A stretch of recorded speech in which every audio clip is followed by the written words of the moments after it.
Hey guys, tonight we begin with ancient Rome, the empire that gave us roads, laws, aqueducts, and a long list of historians confidently saying things that later turned out to be wrong. So before you get comfortable, take a moment to like the video and subscribe, but only if you genuinely enjoy what I do here. And let me know in the comments where you're tuning in from and what time it is. It's always fascinating to see who else is awake while we casually dismantle centuries of academic confidence. Now dim the lights, maybe turn on a fan for that soft background hum, and let's ease into tonight's journey. When the eruption of Mount Vesuvius in 79 AD buried the city of Pompeii, historians for centuries imagined something almost tasteful. A sudden catastrophe, one dramatic moment. People frozen mid-action like carefully arranged statues, as if the entire population politely agreed to become a museum exhibit. It was neat. It was cinematic. It was also completely wrong, because the more archaeologists excavated, the more Pompeii started to look less like a paused painting, and more like a very bad day that just kept getting worse. This wasn't a single moment. It was a drawn-out disaster unfolding over hours, maybe longer, and the people inside it were not calmly accepting their fate with philosophical dignity. They were confused, stressed, and making decisions that in hindsight feel painfully familiar. At first, there were earthquakes, which, to be fair, were common in the region, so the average Roman response was essentially, "Ah yes, the ground is shaking again. Let's continue making lunch." Not unreasonable, just unfortunately optimistic. Inside homes, archaeologists found half-prepared meals, tools left mid-use, doors partially sealed, and valuables gathered but not actually taken anywhere useful, which suggests a very human sequence of events. Step 1, mild concern. Step 2, denial. Step 3, maybe we should pack something. Step 4, too late. Some people fled early and survived. Others stayed, likely assuming this would pass like every other inconvenience Rome had thrown at them. After all, when you live in a powerful empire, you start to believe you're slightly immune to consequences. History tends to disagree. Then came the second phase, the part where optimism stopped working. A pyroclastic flow, essentially a fast-moving cloud of superheated gas and ash, surged through the city, not slowly, not politely. It didn't knock. It didn't give warnings. It arrived like a very aggressive final decision. Bodies found in Pompeii are not peaceful. They are twisted, curled, shielding faces clinging to each other. These are not statues of calm reflection. These are people reacting in their final seconds, which historians had to reluctantly admit is far less aesthetically pleasing, but significantly more accurate. Even worse, or better, if you enjoy unsettling realism, some victims survived the initial ashfall and only died later, meaning they had hours to think about their choices, which, frankly, is not the kind of historical detail anyone asked for. What Pompeii preserves isn't a snapshot. It's a timeline of hesitation, denial, last-minute planning, and very human miscalculation. And the uncomfortable part is this. If you like to think you would have immediately fled at the first sign of danger, Pompeii quietly suggests otherwise, because history doesn't just show what happened. It shows exactly how long people can convince themselves that everything is still fine. If you've ever pictured Romans dining elegantly on couches, being fed grapes while discussing philosophy, congratulations, you've been successfully influenced by centuries of very selective storytelling. Because while the wealthy did enjoy elaborate meals, the majority of Romans were doing something far less glamorous and far more familiar. They were eating out, constantly. Archaeologists uncovered hundreds of street-side food shops known as thermopolia across cities like Pompeii, and these weren't rare, quirky exceptions. They were everywhere. Entire streets were lined with them, suggesting that Rome didn't just have fast food, it practically ran on it.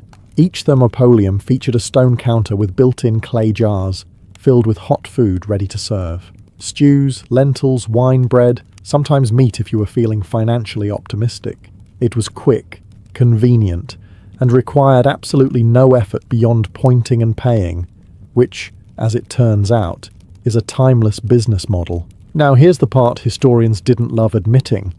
Many Romans didn't even have proper kitchens at home. Apartments, especially in crowded cities, were small, cramped, and often lacked safe cooking spaces.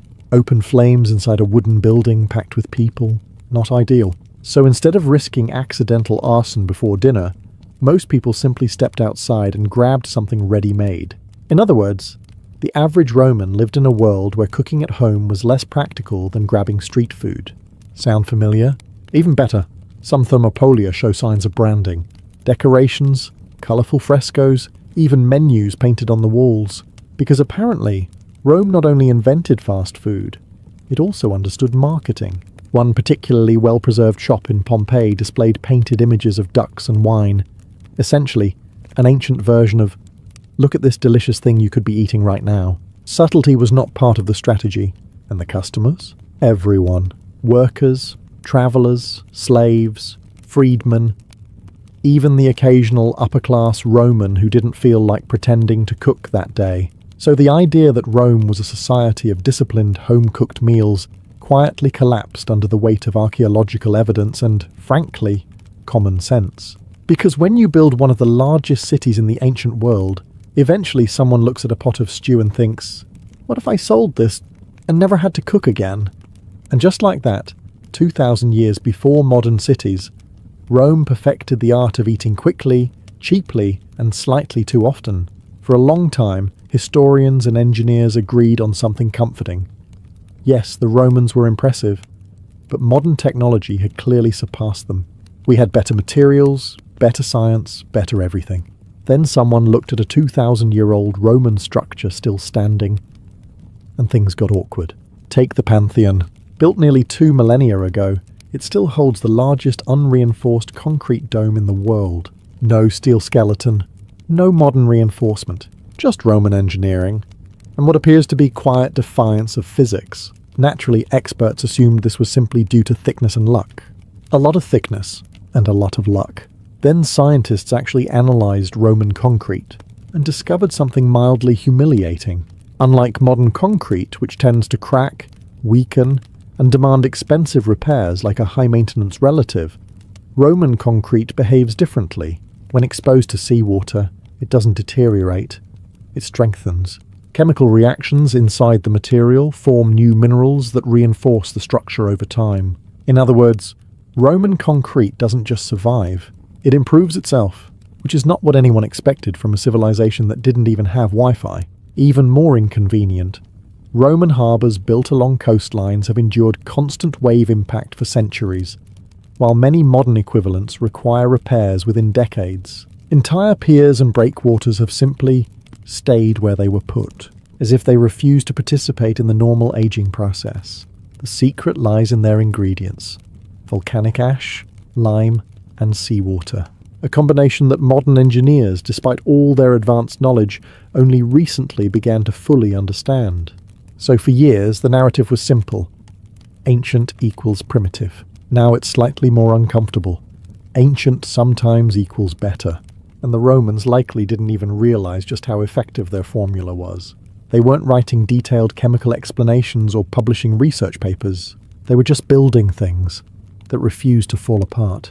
Meanwhile, modern infrastructure occasionally struggles to survive a few decades without cracks, repairs, and budget meetings. So the next time you see a crumbling modern structure next to a Roman one still standing confidently after 2,000 years, just remember, the Romans didn't just build for their time. They built for a future where people would stare at their work and quietly reconsider everything they thought they knew. Every now and then, archaeology delivers a discovery that expands our understanding of history. And then, occasionally, it delivers something that just sits there and refuses to cooperate. Enter the Roman dodecahedrons, small, hollow, 12-sided bronze objects found across the Roman world, from Britain to Central Europe, each one carefully crafted, each face punctured with circular holes of varying sizes, often decorated with knobs at the corners, and absolutely none of them accompanied by instructions, which, as it turns out, is a problem, because despite decades of study, historians have no definitive idea what these things were used for. Not a clue. Not even a confident guess wearing a lab coat. Naturally, this has led to theories. Many theories. Possibly too many theories. Some suggest they were measuring devices, perhaps for calculating distances or calibrating something. Others believe they were tools for knitting gloves. which is a surprisingly domestic explanation for something that looks like it belongs in a wizard's workshop. There are also proposals involving astronomy, military signalling, religious rituals, and, inevitably, someone has suggested they were decorative, which is the academic equivalent of saying, "we give up." The most frustrating part? These objects appear in multiple regions, meaning they were not rare or accidental. People made them intentionally. People used them consistently. People, presumably, understood them perfectly. And yet, they never wrote anything down about them. No manuals. No references in Roman texts. No helpful inscription saying, "This is a dodecahedron, please use responsibly." Just silence, which leaves modern historians in the uncomfortable position of holding a clearly important object and staring at it like it's judging them. What makes it worse is that the Romans were generally quite good at documenting things. They wrote about engineering, laws, daily life, even insults. But for these, nothing. As if an entire category of objects simply slipped through the cracks of recorded history. So now, centuries later, experts can analyze the metallurgy, map the distribution, measure the symmetry, and still end up with the same conclusion. We don't know. And perhaps that's the most humbling discovery of all. Not that the Romans were mysterious, but that despite all our progress, there are still pieces of their world that remain completely out of reach, sitting quietly, 12-sided, and entirely unimpressed by our attempts to understand them. For a long time, the story was simple, dramatic, and morally satisfying. Gladiators were unfortunate slaves, dragged into the arena against their will, forced to fight for survival, while crowds cheered like it was a particularly violent theatre performance. It made sense. It fit neatly into the idea of Rome as brutal but predictable. And then historians had to ruin that simplicity, because evidence started to show that not all gladiators were slaves. In fact, a surprising number were volunteers.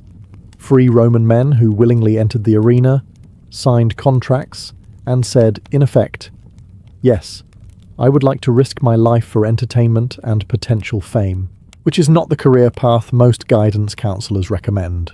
These volunteers were known as auctorati, and they weren't necessarily desperate. Some were drawn by money, others by the promise of fame, and a few, quite possibly, by the ancient equivalent of, "This seems like a good idea at the time." Because here's the part historians didn't fully appreciate at first. Gladiators weren't just fighters. They were celebrities.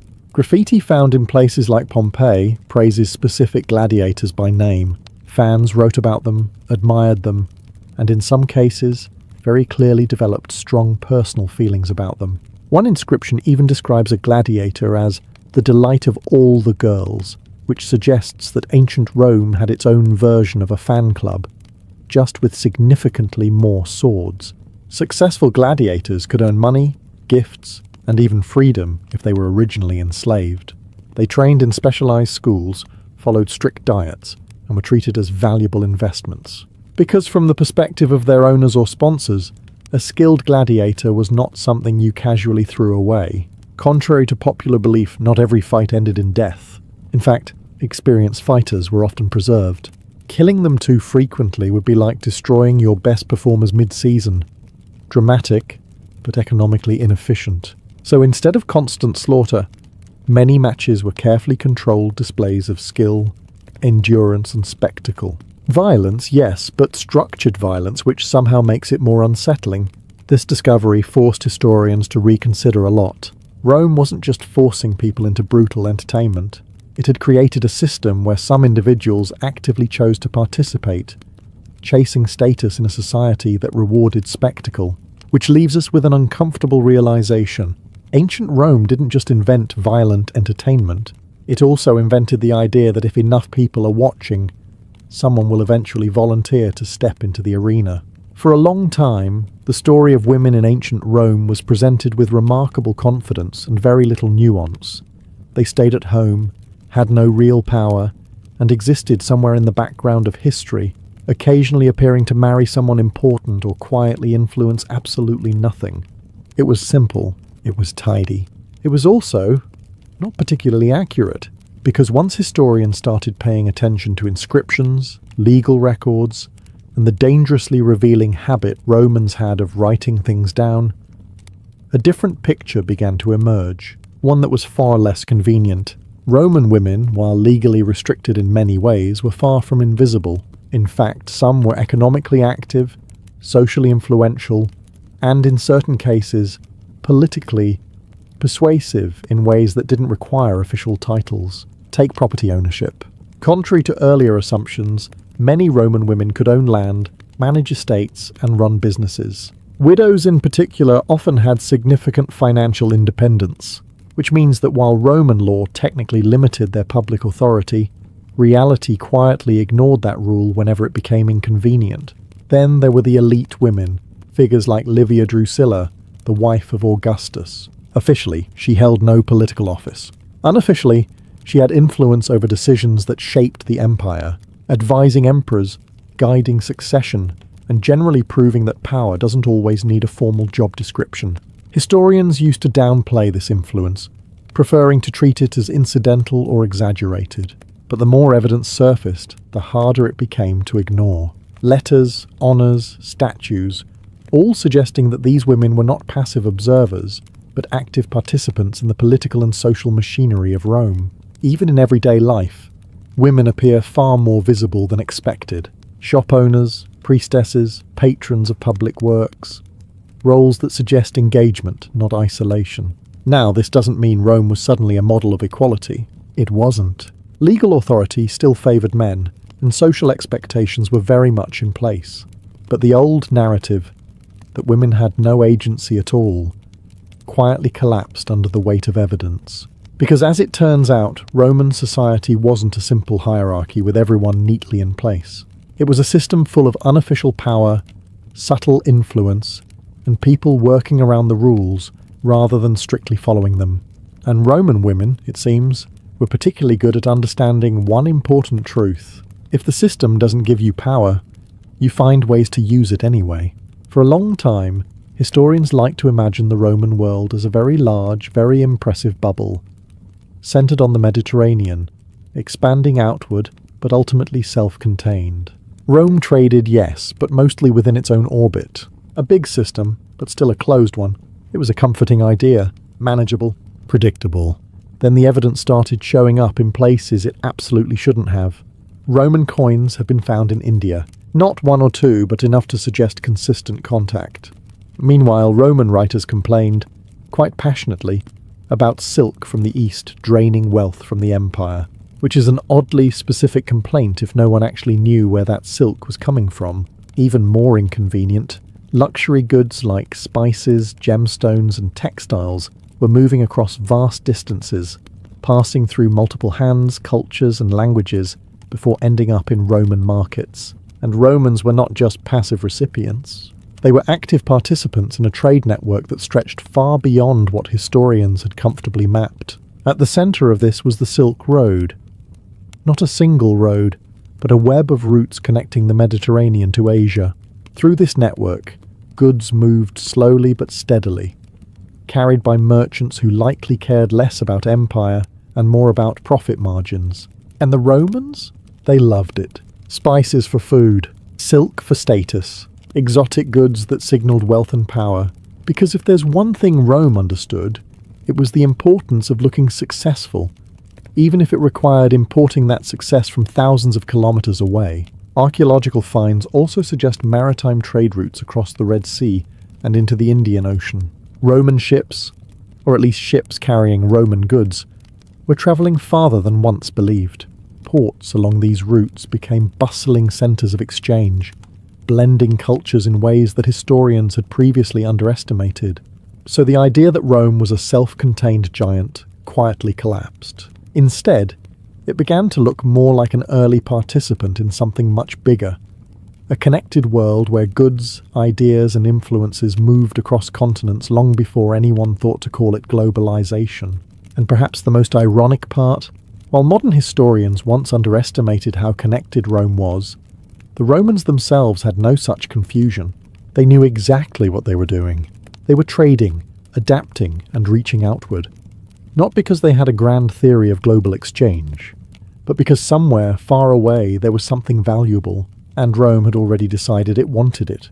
For a long time, historians built their understanding of Roman thought from formal sources: speeches, official inscriptions, carefully written literature. The kind of material that sounds respectable, structured, and just intellectual enough to make everyone involved feel very serious. Then someone looked at the walls, specifically the walls of Pompeii, and suddenly, the Roman Empire started sounding a lot less like a Senate debate, and a lot more like an unfiltered group chat. Thousands of pieces of graffiti have been uncovered across Pompeii and other Roman cities. Not grand declarations, not philosophical reflections, just ordinary people writing whatever happened to cross their minds, often permanently and with very little concern for dignity. Some messages are surprisingly poetic: declarations of love, expressions of longing, short verses that suggest Romans had a softer, more reflective side. Others are not. Insults, jokes, complaints about neighbours, crude drawings, and very direct opinions about specific individuals. One message essentially translates to someone announcing their presence in the most casual way possible. The ancient equivalent of, "I was here," but with slightly more attitude. There are political endorsements too. Campaign slogans scratched into walls, urging people to vote for certain candidates. Because nothing says trusted leadership quite like someone aggressively carving your name into plaster at 3 a.m. And then there are the personal notes, reminders, advertisements, even schedules, messages that were never meant to last 2,000 years, now preserved with surprising clarity. What makes this discovery so important, and mildly entertaining, is that it completely disrupts the polished image of Roman society. These are not elite voices, not curated thoughts. This is everyday Rome, unedited and unapologetically honest. It shows a population that joked, argued, flirted, complained, and occasionally overshared. A society that wasn't constantly thinking about empire, conquest, or philosophy, but about daily life, small frustrations, and very human interactions. In other words, Rome wasn't just grand architecture and disciplined legions. It was people with opinions. And perhaps the most humbling realization is this: after 2,000 years of progress, technology, and cultural evolution, the basic human urge to write something questionable on a wall and leave it there forever has remained remarkably unchanged. For a while, historians had a theory that was almost too perfect. Rome, the greatest empire of the ancient world, didn't fall because of invasions, politics, or economic chaos, but because it accidentally poisoned itself, specifically through lead, in pipes, cookware, and even sweetened wine. It was elegant, tragic, a cautionary tale, the kind of explanation that makes everyone nod thoughtfully and say, "Yes, that feels right." There was just one small problem. It wasn't entirely true. Romans absolutely used lead, quite a lot of it. Water pipes, known as fistulae, often contained lead, and certain food and drink preparations involved it as well. So the idea of widespread poisoning seemed plausible. Too plausible, perhaps. But when researchers took a closer look, the narrative began to crack. First, Roman water systems were more sophisticated than expected. Many aqueducts carried water that flowed continuously, reducing the amount of time it sat in pipes. This limited how much lead could leach into the water. Not perfect, of course, but far from the slow, empire-wide poisoning scenario that had been imagined. Second, mineral deposits often formed inside the pipes over time, creating a natural barrier between the water and the lead. Essentially, the pipes coated themselves, which is not something historians originally accounted for, because pipes that solve their own problems tend to complicate simple theories. Then there's the evidence from human remains. Studies of Roman skeletons do show exposure to lead, but not at levels consistent with mass cognitive collapse or societal dysfunction on the scale required to explain the fall of an empire. In other words, Romans may have had some lead exposure, but they weren't collectively wandering around in a poisoned haze, slowly forgetting how to run a civilization, which admittedly would have been a very convenient explanation. Instead, historians were forced to accept something less dramatic and far more complicated. Rome didn't fall because of a single cause. Not lead. Not one decision. Not one mistake. It was a combination of political instability, economic strain, military pressure, and gradual transformation over time. messy, layered, and frustratingly resistant to simple storytelling. So the idea of Rome collapsing because of bad plumbing quietly faded away, and in its place came a more uncomfortable truth. Even the greatest empires don't fall because of one obvious flaw. They fall because of many smaller ones, working together, patiently, until there's nothing left to hold things up. For centuries, people knew that the Romans had once occupied Britain. There were scattered ruins, the occasional artifact, and of course, the very persistent habit of Romans to leave their mark everywhere they went. But for a long time, the Roman city of Londinium was treated as something partially understood. A modest outpost on the edge of the empire, important, yes, but hardly central. A provincial town, doing its best. Then modern construction began digging deeper into London, and Londinium started to reappear, in pieces that didn't quite match the old narrative. Beneath office buildings, roads and train lines, archaeologists uncovered an entire city. Streets, houses, bathhouses, temples, and commercial areas laid out with unmistakable Roman precision. Not a rough settlement, but a structured, functioning urban centre that looked far more organised than historians had comfortably assumed. And then came the writing tablets, thin wooden tablets preserved in waterlogged soil, containing ink inscriptions that survived nearly 2,000 years, which is already impressive, considering most modern paperwork struggles to survive a spilled coffee. These tablets revealed something even more inconvenient. Everyday life. Business contracts, loan agreements, personal messages, complaints. One document, dated to around the early years of the city, is essentially a financial record. Proof that Londinium wasn't just surviving, it was actively participating in the Roman economy. In other words, this wasn't a distant, forgotten outpost. It was plugged into the system. Trade flowed through it. Money moved through it. People lived, argued, worked, and built their lives there just like in any other Roman city. The empire wasn't just imposing control. It was exporting its entire way of life. Even more surprising, the layout of Londinium suggests planning. Roads intersecting with purpose. Infrastructure designed with intent. This wasn't something that accidentally became a city. It was built to be one, which forced historians to reconsider a familiar assumption, that the edges of the Roman Empire were less developed, less connected, less Roman. Because Londinium clearly didn't get that memo. Instead, it demonstrates something far more interesting. Rome didn't just conquer territory, it replicated itself. And sometimes, those replicas were so effective that even after being buried for centuries, they re-emerge not as ruins of something primitive, but as evidence of a system that was far more advanced and far more widespread than anyone had fully appreciated. For a long time, the assumption was simple.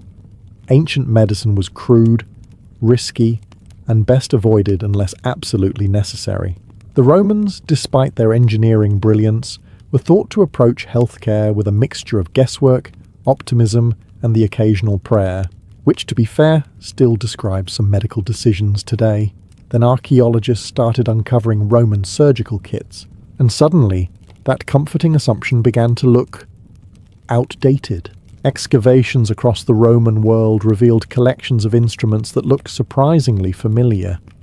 Scalpels, forceps, probes, bone levers, even tools designed specifically for delicate procedures. Not rough, improvised objects, but carefully crafted instruments with defined purposes. In places like Pompeii, entire medical tool sets have been found, neatly organized, suggesting professional use rather than occasional experimentation. These weren't hobbyists. These were trained practitioners, Roman doctors, often influenced by Greek medical traditions like those of Hippocrates and later thinkers, developed techniques that went far beyond what historians once gave them credit for. They performed cataract surgery, using needles to displace the clouded lens. They set broken bones with splints and braces. They treated wounds with a combination of cleaning, stitching, and bandaging. Practices that, while not sterile by modern standards, show a clear understanding of basic medical principles. There's even evidence of battlefield medicine within the Roman army. Military doctors followed legions, treating injuries with surprising efficiency, because Rome, being Rome, understood one very practical truth. keeping soldiers alive is generally more useful than replacing them. Of course, this doesn't mean Roman medicine was flawless. Infection was a constant risk, and without modern knowledge of bacteria, many treatments had limited effectiveness. Pain management in particular relied heavily on herbal mixtures that were optimistic at best. But the idea that Roman medicine was entirely primitive, that didn't survive the evidence. Instead, what emerges is a system that was structured, practiced, and, in many cases, effective enough to make a difference. Which leads to a slightly unsettling realization. If you were injured in ancient Rome, your chances were not entirely hopeless. They were just significantly dependent on the skill of someone holding a very sharp instrument with no anesthesia, and a strong belief that this would probably work.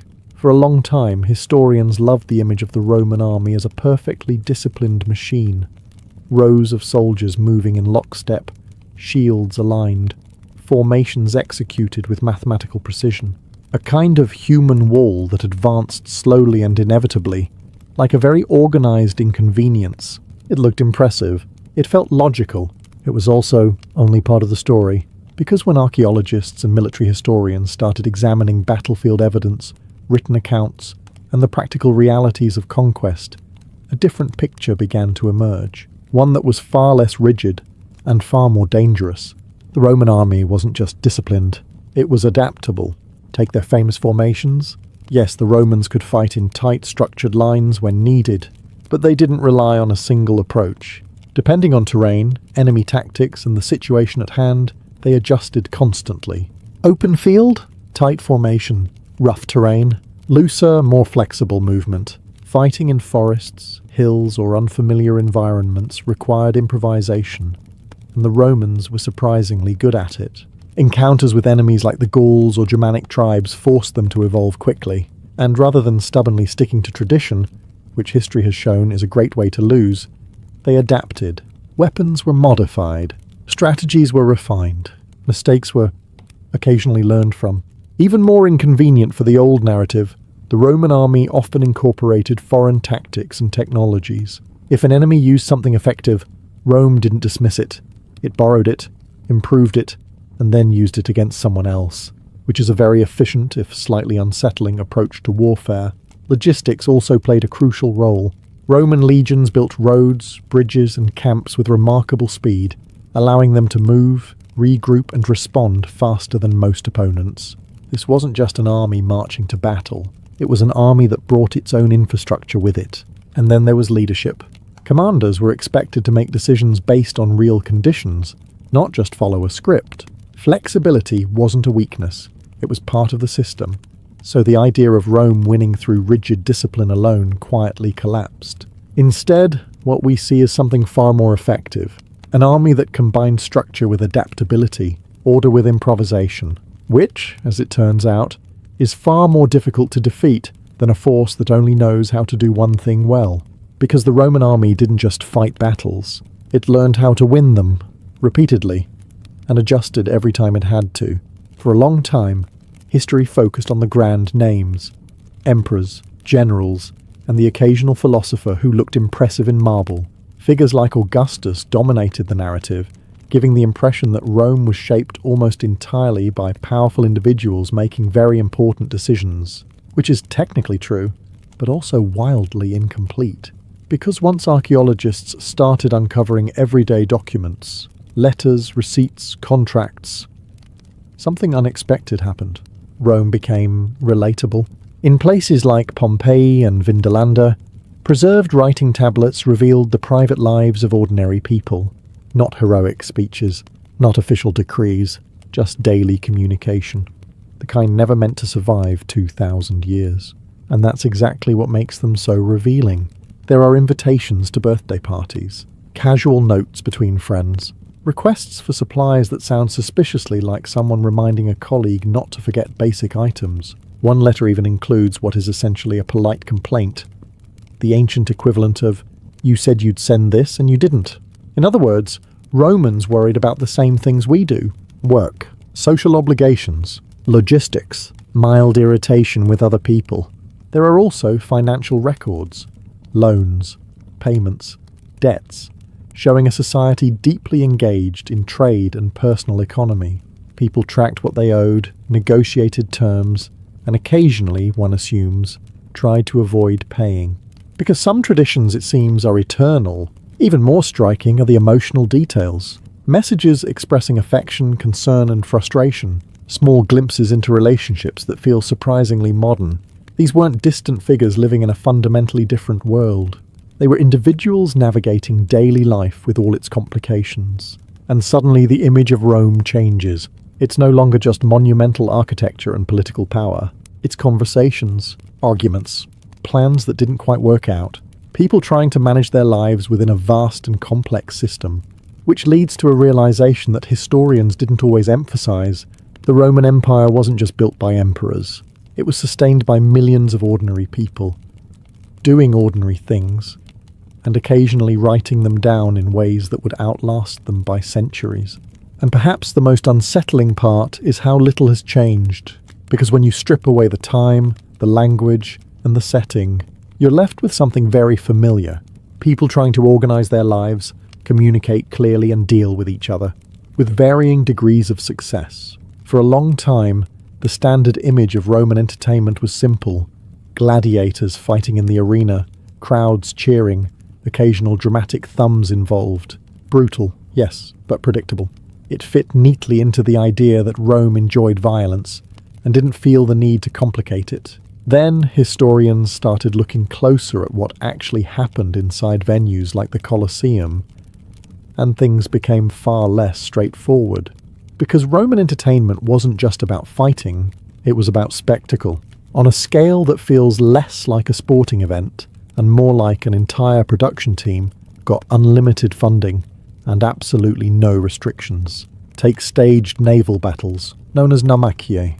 In some cases, arenas were flooded to recreate sea battles, complete with ships, costumes, and participants who were very much not actors in the modern sense. The logistics alone are impressive. The willingness to do this repeatedly is something else entirely. Then there were elaborate reenactments of myths and historical events. Except instead of symbolic performances, these often involved real consequences for the participants. If a story required someone to meet an unfortunate end, the Romans did not believe in half measures. Because subtlety, as a concept, had not yet been invited to the empire. Wild animals were imported from across the known world. Lions, elephants, exotic species that most spectators had never seen before, all brought into the arena to create moments of shock and awe. The goal wasn't just entertainment, it was overwhelming the senses. And it worked. Crowds didn't attend these events quietly. They reacted, shouted, participated emotionally. The arena wasn't just a place to watch. It was a place to feel something intense, immediate, and very difficult to ignore. What historians underestimated wasn't the brutality, it was the creativity. Rome didn't just host violent games, it engineered experiences, carefully designed, carefully staged, and constantly evolving to keep audiences engaged. Because if there's one thing the Romans understood, it was that attention is valuable, and losing it is not an option.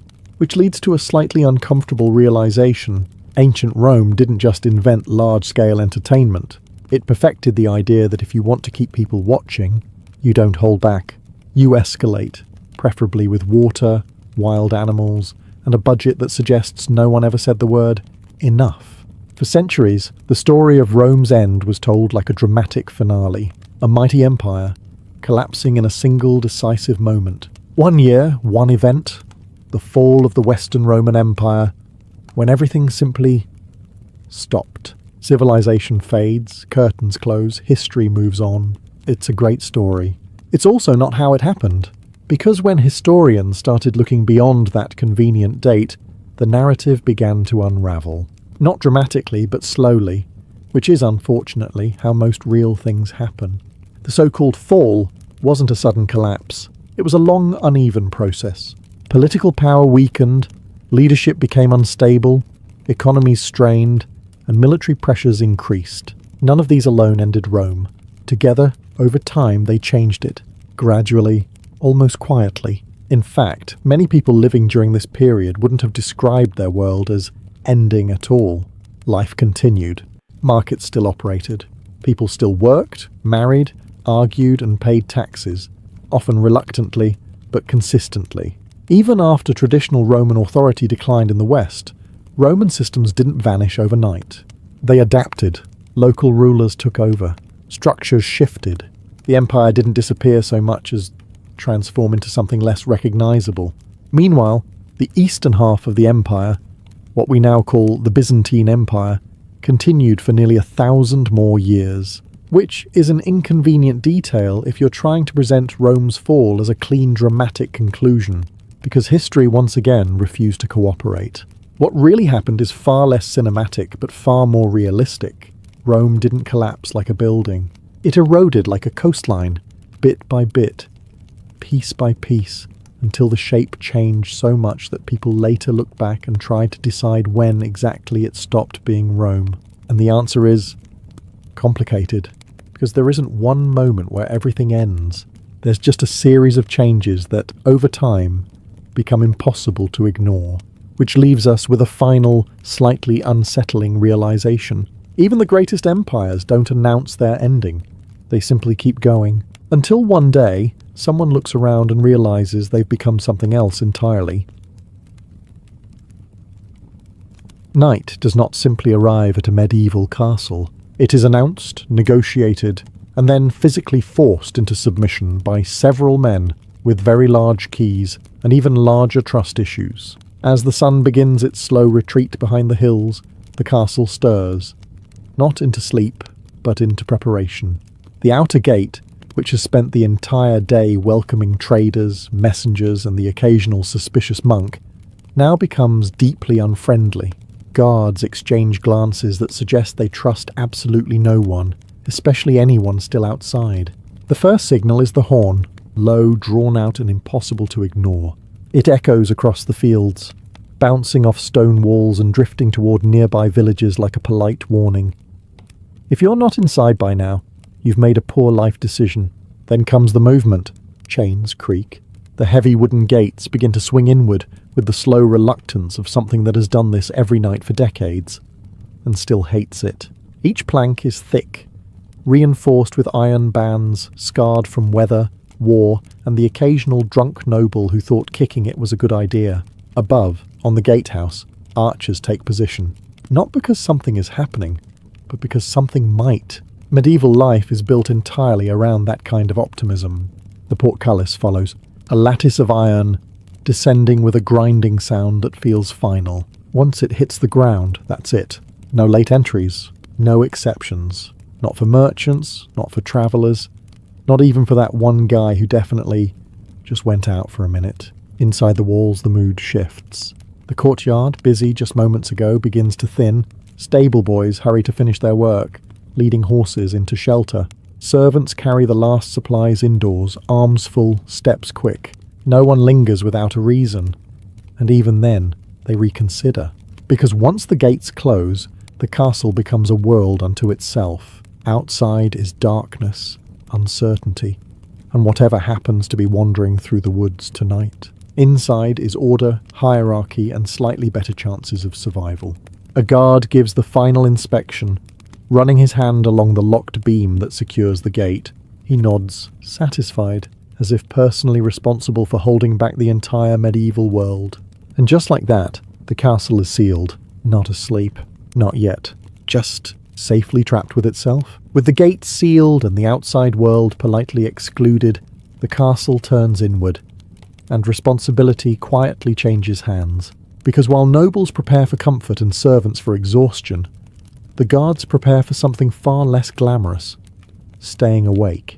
The changing of the guard begins in the courtyard, beneath torchlight that flickers just enough to make everyone look slightly suspicious. The day watch, who have spent hours pretending not to be bored, now shuffle toward relief with the subtle dignity of men whose feet hurt more than they'd like to admit. The night watch, on the other hand, arrives with that particular mix of confidence and regret. Confidence because they are now in charge. Regret because they will shortly discover that being in charge mostly involves standing still in the cold while questioning every shadow like it owes them money. Weapons are checked first. Spears, crossbows, swords, nothing ornate, nothing heroic, just practical tools designed to solve problems quickly. A dull blade is quietly corrected. A loose strap is tightened. There is no room for error, when the nearest backup is often just another equally tired man with similar doubts. Instructions are exchanged in low voices. Keep an eye on the east wall. Someone heard movement near the lower yard last night. Don't fall asleep again. That last one is delivered with a glance that suggests a previous incident no one has fully forgiven. Above them, along the battlements, positions are taken. One guard at each tower, spaced carefully along the walls, each man responsible for a slice of darkness that stretches far beyond what he can actually see. Torches burn, but not too brightly. Light is useful, but it also announces exactly where you are, which is less helpful if someone outside has less friendly intentions. The castle settles into a different rhythm now, slower, quieter, more deliberate. Footsteps echo more clearly, voices drop lower. Every small sound, boots on stone, the creak of wood, the distant clatter of something being dropped, carries farther than it should, and the guards listen. Not because they expect something to happen, but because occasionally something does. A shape moves beyond the wall. Probably an animal. Possibly not. A gust of wind rattles a loose shutter. Almost certainly just the wind. Still, eyes narrow, hands tighten around weapons. No one assumes safety, not entirely. Because the truth is simple. The castle may be locked, but the night is still very much outside. While the guards inherit the cold and the shadows, the nobles inherit something far more agreeable. Privacy, warmth, and the illusion that the world beyond the walls has politely stopped existing for the night. The great hall, once loud with voices, clinking cups, and the theatrical storytelling of men who were definitely not exaggerating, begins to empty. One by one, the lords and ladies withdraw, their departures gradual but unmistakable. Conversations fade mid-sentence, laughter softens, and even the fire seems to settle into a quieter burn, as if aware that it no longer needs to perform. A noble does not simply go to bed, that would be far too efficient. Instead, there is a slow procession back to their chambers, often accompanied by servants carrying candles, extra blankets, and occasionally the weight of their employers' expectations. The corridors glow in soft, wavering light, shadows stretching along stone walls like they're trying to eavesdrop. Inside the chambers, the temperature shifts immediately. Thick tapestries hang from the walls, not just for decoration, but to trap warmth and keep the creeping cold at bay. Beds are prepared in advance, layered with furs and linen, large enough to suggest comfort, though not always guaranteed to deliver it. Clothing is shed in stages with the help of servants who have mastered the delicate art of being present but invisible. Jewellery is removed, belts loosened, heavy garments folded away. The transformation is subtle but significant. The armour of status gives way to something softer, more human. And yet even here the hierarchy remains. A lord may lie down knowing guards stand watch outside, servants remain awake nearby, and the castle itself functions around him like a well-rehearsed machine. Security is not questioned, it is expected. But comfort does not always mean peace. Candles flicker beside the bed, casting restless shadows across the ceiling. The silence, now that it has fully arrived, feels different from the noise it replaced. Thoughts, previously drowned in conversation, return with surprising clarity. Decisions made during the day linger. Conversations replay. Doubts, carefully ignored in daylight, become harder to dismiss in the quiet. Outside, footsteps echo faintly in the corridors. A distant door closes. Somewhere, a guard coughs into the night. The castle is calm, ordered, secure. But within these chambers, behind thick walls and heavy doors, sleep does not come as easily as the setting might suggest, because even in a fortress, the mind remains remarkably difficult to lock away. While nobles drift toward uneasy comfort, and guards negotiate with the darkness, the servants remain, quietly holding the entire illusion together. Because a medieval castle does not simply stop functioning at night, it winds down, reluctantly, like a machine that resents being turned off but knows it has no choice. In the kitchens, the day lingers longer than anywhere else. The great hearth, which has spent hours roaring like a beast, now burns lower, though not entirely out. Pots are scrubbed with the kind of determination usually reserved for personal grudges. Grease, ash, and the remains of an entire day's labour cling stubbornly to surfaces, and the servants, equally stubborn, fight back with water, cloth, and a level of patience no one celebrates. The air is thick. Smoke, heat, and the fading scent of food. It settles into clothes, hair, and lungs, a quiet reminder that tomorrow will be exactly the same. Elsewhere in dim corridors, chamber servants move like shadows. Candles are trimmed, doors are checked, beds are adjusted one final time, even though no one will notice. Small details are corrected, not for praise, but because they must be. A misplaced object, a draft slipping through a poorly closed window, a blanket not properly aligned. These are not disasters, but they are opportunities for someone else to be displeased tomorrow. And displeasure in a castle travels quickly. In the stables the work is slower, quieter. Horses shift in their stalls, restless but settling. A stable boy moves between them, checking straps, laying fresh hay, murmuring softly. Not because the horses understand, but because silence here feels too heavy. Even the animals seem aware that night has weight. Back inside, the final rounds begin. A senior servant walks the halls with practiced eyes, noticing everything, commenting on nothing. A glance is enough. A raised eyebrow carries meaning. Instructions are given in whispers, corrections made without ceremony. There is no applause at the end of this performance, only completion. One by one, tasks disappear. The kitchen dims. The corridors empty. Doors close softly, carefully, as if the castle itself might wake if disturbed. And eventually, the servants retreat. Not to comfort, but to rest just sufficient enough to do it all again. Because in a place built on hierarchy and power, the quiet truth remains. The castle sleeps because they allowed it to. By now, the castle has done everything expected of it. The gates are locked. The guards are posted. The nobles are horizontal, and the servants have finally stopped moving long enough to remember they are, in fact, human. And yet, the castle is not still. It breathes. Not in any mystical sense. No ancient spirits required. No dramatic chanting in Latin. But in the far more unsettling way, large old structures behave when left alone with time and temperature. Stone cools. Wood contracts. Iron shifts just enough to remind you it exists. What was silent in the day now produces an orchestra of small, suspicious noises. A beam creaks, slowly, deliberately, like it's thinking about something. Somewhere in the walls, a faint scratching sound appears. Probably rats. Almost certainly rats. But in the medieval imagination, probably rats has a remarkable ability to become something much worse after midnight. The corridors, now empty, amplify everything. A single drip of water echoes as if the castle is counting seconds. Footsteps, real or imagined, seem to linger longer than they should. Even the torches, those loyal little sons of the medieval world, flicker in ways that suggest they might be slightly unreliable narrators. On the battlements, a guard pauses. He hears something. He always hears something, a distant rustle beyond the wall. Wind in the grass, most likely. But the human brain, especially when deprived of warmth and sleep, is a creative machine. It offers possibilities, none of them comforting. He stares into the darkness, as if it might politely explain itself. It does not. Inside the castle, in its deeper corners, storage rooms, unused corridors, stairwells that seem to exist purely to confuse visitors, the darkness gathers more confidently. These are places untouched by routine, where even servants prefer not to linger unless absolutely necessary, not because something is there, but because nothing is there, and that, oddly enough, feels worse. The castle shifts again. A door settles into its frame with a dull thud. A loose shutter taps lightly against stone.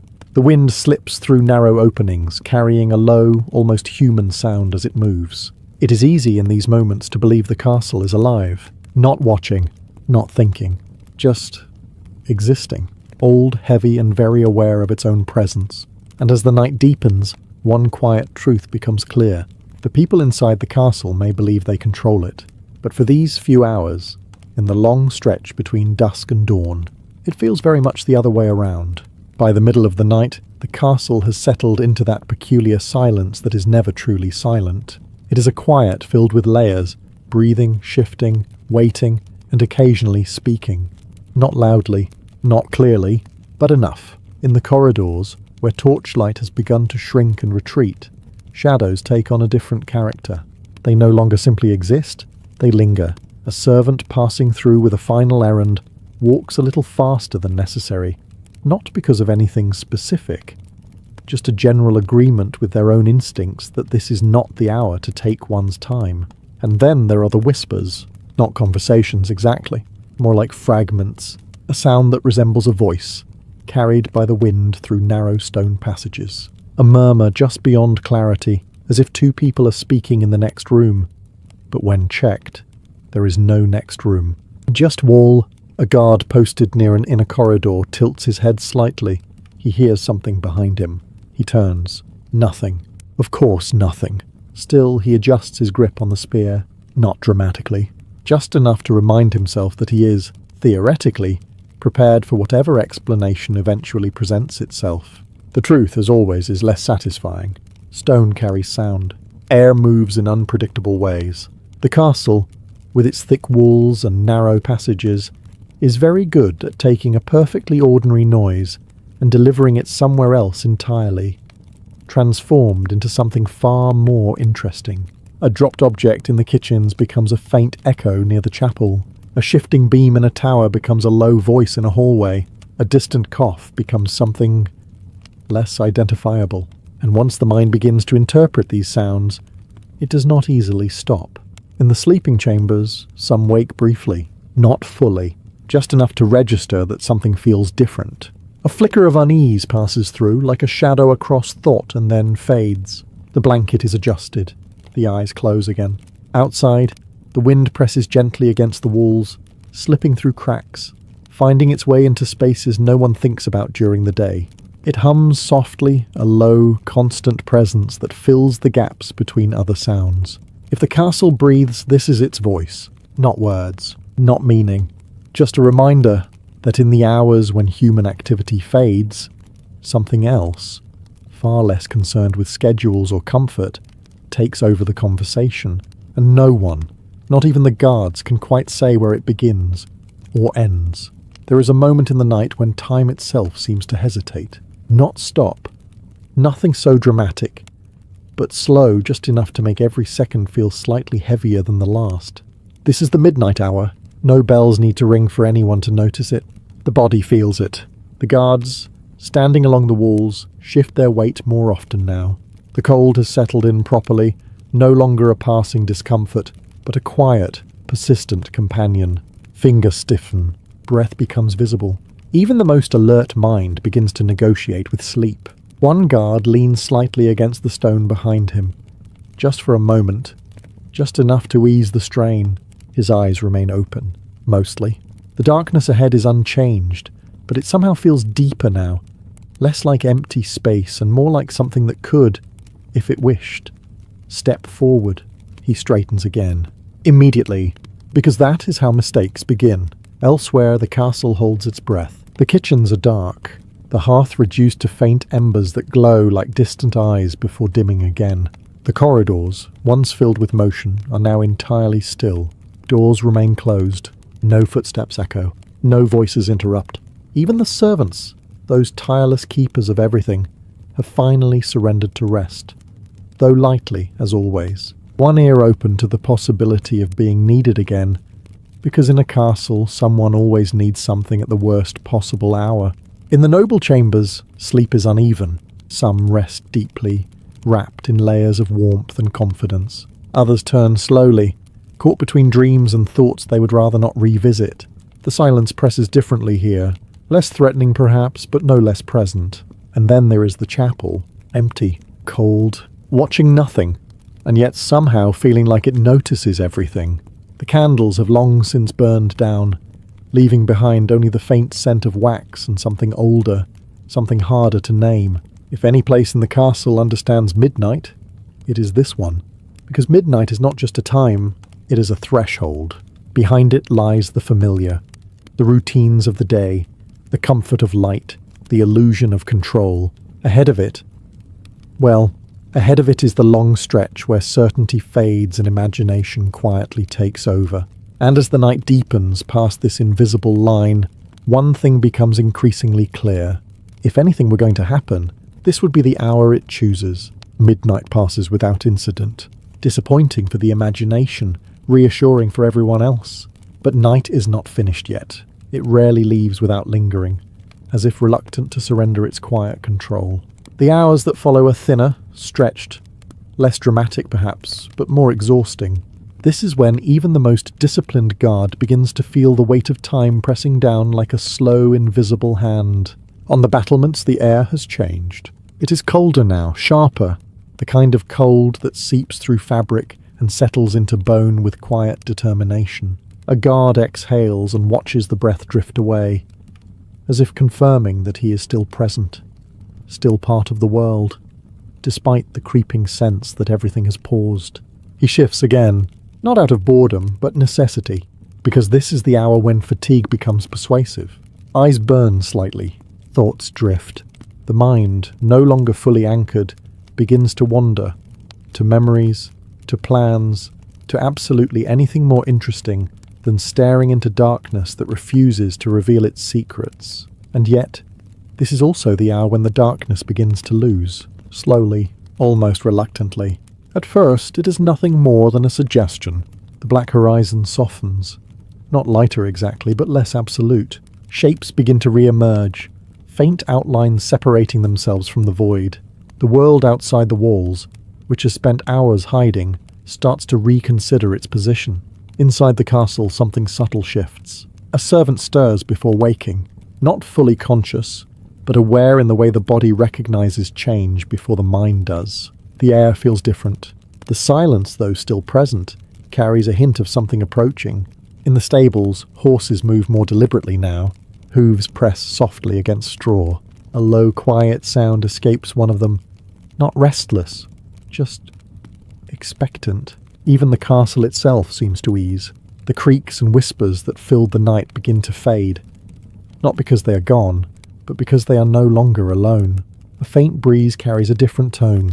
A distant bird, early, optimistic, possibly misguided, makes a brief attempt at song before thinking better of it. And in that moment, the long tension of the night begins to unravel. Not all at once. Nothing so generous. But enough. Because dawn is coming. And with it, the return of movement, noise, purpose, the things that make the castle feel controlled again. For now, though, the night still holds its ground. Fading, yes, but not quite finished yet. Dawn does not burst into a medieval castle. It seeps in, quietly, persistently, like something reclaiming territory it never truly lost.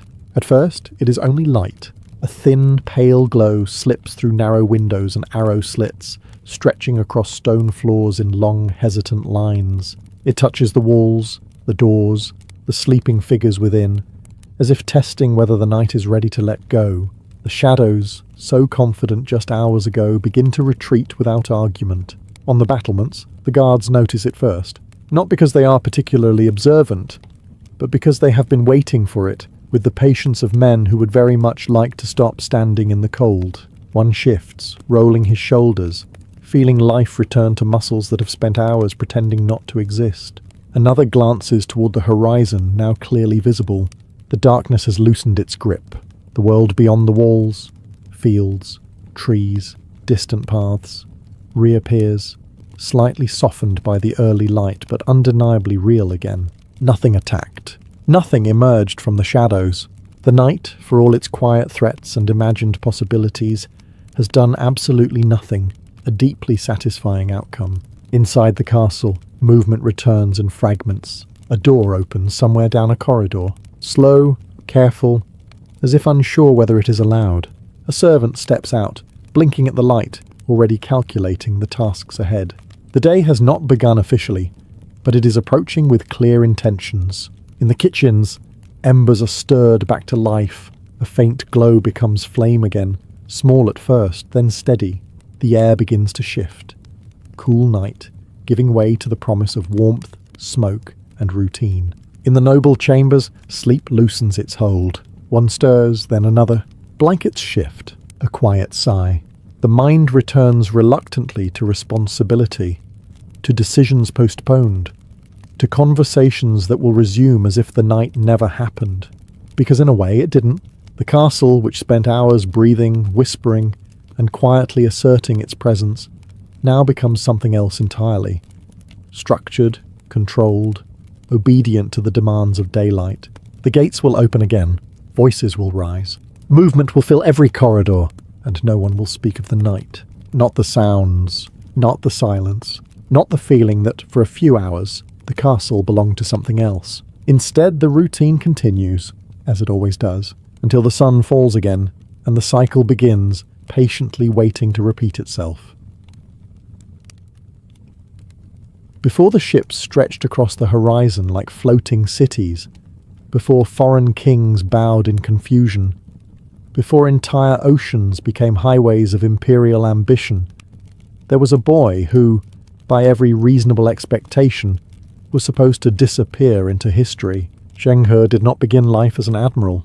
He did not even begin life with the luxury of choosing his own direction. Born in a remote region during a time of shifting power, his early years were shaped by forces far larger than anything he could control. And then, as history often does when it is feeling particularly dramatic, it intervened. A military campaign reached his homeland. It did not ask permission. He was captured. Young, unknown, and entirely unimportant in the grand design of empires. Taken to serve within the machinery of the rising Ming dynasty, he entered a world defined by hierarchy, discipline, and quiet competition. It was not a place where someone like him was expected to rise. It was a place where most simply endured. And yet, he did not remain unnoticed. Within the orbit of the Yongle Emperor, a man who had claimed power through force and now intended to secure it through spectacle, Zheng He proved something rare. Not strength alone, many possessed that. Not loyalty alone, most were required to demonstrate it. But intelligence, adaptability, and a kind of presence that made others pay attention, even when they were not entirely sure why. The emperor, who trusted few and tested everyone, saw potential. And potential in an imperial court is a dangerous thing, because once it is recognized, it demands to be used. Zheng He was drawn closer to power, step by step, not through inheritance or privilege, but through usefulness. He learned quickly, observed carefully, spoke when necessary, and remained silent when it mattered more. In a court filled with ambition, he mastered something rarer: control. But none of this explains what comes next, because rising within a palace is one thing. Being handed command of the largest naval expeditions the world had ever seen is something else entirely. Somewhere between servant and strategist, between outsider and trusted figure, Zheng He crossed an invisible threshold. The kind history rarely notices in the moment, but later builds entire legends around. And when that moment came, it would not be quiet. It would arrive with ships, and those ships did not appear out of curiosity. They appeared because one man decided the world needed a reminder. Yongle Emperor was not the kind of ruler who settled comfortably into power. He had taken the throne through conflict, not inheritance, which meant legitimacy was always negotiable. And when legitimacy is uncertain, subtlety tends to disappear. So he chose scale instead. If rivals questioned his rule, he would not argue. He would overwhelm, not just within China, but beyond it, across oceans, across cultures that had never even considered the existence of a ruler like him. The message was simple. The Ming dynasty was not just stable, it was dominant, and it intended to be noticed. This was not exploration in the gentle, curious sense. It was projection. Projection of wealth, power, order, and the quiet expectation that others would recognize their place within it.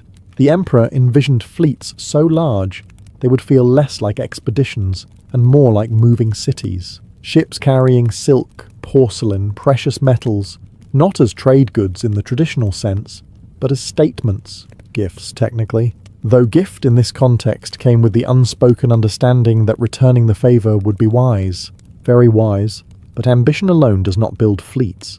It requires organization, resources, and above all, someone capable of turning vision into reality. Someone who understood not just command, but coordination on a scale that bordered on absurd.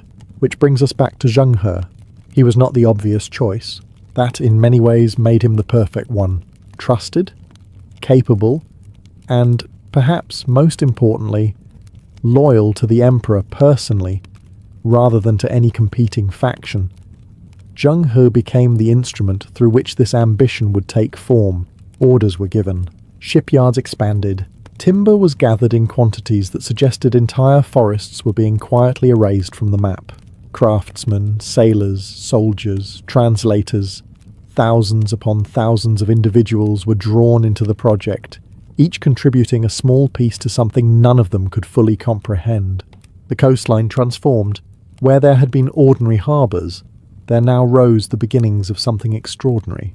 Hulls took shape, masts climbed skyward, sails were prepared like banners waiting for an audience, and beneath it all, a single idea drove everything forward.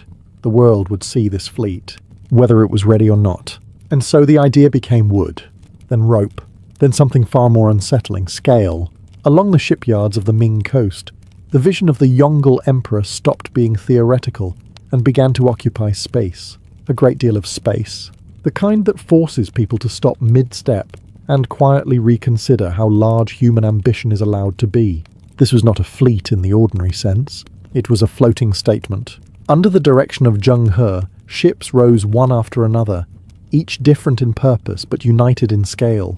Massive treasure ships, their hulls towering above the docks. Supply vessels packed with food, water, and the practical necessities of not dying at sea. Warships, because optimism has limits. And smaller support craft, moving constantly between them like ants maintaining a very expensive structure. The noise never stopped.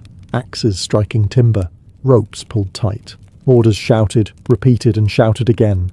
The air filled with sawdust, salt, and the kind of urgency that only exists when thousands of people are working towards something they don't fully understand, but are absolutely expected to complete. Sailors arrived in waves, some experienced, many not. They came from across the empire. Men who had known rivers now asked to face oceans. Men who had never seen water beyond a shoreline now expected to trust it completely. Training was efficient. Learn quickly or learn permanently. Translators, scribes, and envoys were gathered as well, because this was not merely a journey of movement, it was a journey of interaction. Languages would need to be understood, customs navigated, offense avoided when possible, delivered when necessary. And then there were the cargo holds, silk folded with care, porcelain packed with precision, precious goods not just for trade but for display, each item a quiet declaration of refinement, wealth, and a culture that considered itself quite reasonably the centre of the world. All of it loaded, all of it catalogued, all of it ready. From the docks, the fleet stretched outward until it blurred into the horizon, massed like a forest of wood and canvas, hulls shifting gently with the tide as if impatient. It was too large to feel temporary, too organised to feel accidental, and yet, beneath the scale and the spectacle, there was a question no one could quite answer. What happens when something this massive leaves? And then, inevitably, it leaves. There is no dramatic countdown, no final speech that echoes across the docks. Just movement. Slow at first, almost hesitant. As if even something this enormous needs a moment to convince itself that it can actually go. The great ships of Zheng He begin to pull away from the shore, one by one, guided by smaller vessels and a great deal of shouted coordination. Ropes are loosened. Sails unfurl, catching wind like something waking up after a long sleep. The coastline, so dominant just moments ago, begins to shrink. And with it, certainty. For many aboard, this is the first time the land has ever left them, not the other way around. It recedes steadily, becoming a line, then a suggestion, then nothing at all. The world they understood is now behind them. And ahead, well, ahead is water. A lot of it. The fleet stretches across the sea in careful formation, a moving constellation of wood and canvas. Signals pass between ships. Flags, drums, fire at night. Because when you command something this vast, communication becomes less a convenience and more a necessity for survival. The ocean, for its part, is unimpressed. It does not react. It does not acknowledge the scale, the ambition, or the quiet confidence of the Ming dynasty. It simply exists, wide, unpredictable, and entirely uninterested in human plans. Days pass. Then more days. routine settles in, sails are adjusted, decks are cleaned, meals are prepared with varying degrees of success. The initial excitement fades, replaced by something steadier, more subdued. Life at sea becomes repetitive, almost meditative, if one ignores the constant underlying awareness that a single mistake could become a very permanent problem. Storms arrive occasionally, not as grand cinematic events, but as sudden reminders of scale. Wind shifts, waves rise. The ships endure, flexing and creaking, but holding together through design, experience, and a fair amount of collective hope. And through it all, Zheng He remains at the centre, not always visible, but always present in the structure of it all. Orders move outward from him, rippling through the fleet with quiet authority. This is no longer preparation, no longer ambition. This is execution. The fleet moves forward, deeper into waters that grow less familiar with each passing day. Behind them lies the certainty of empire. Ahead of them lies something else entirely. Not chaos, not danger necessarily, but possibility. The kind that does not ask permission before changing everything. And eventually the horizon stops being empty.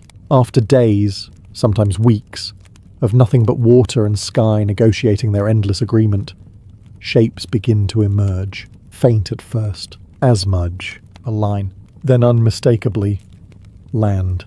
For the fleet of Zheng He, these moments are not surprises.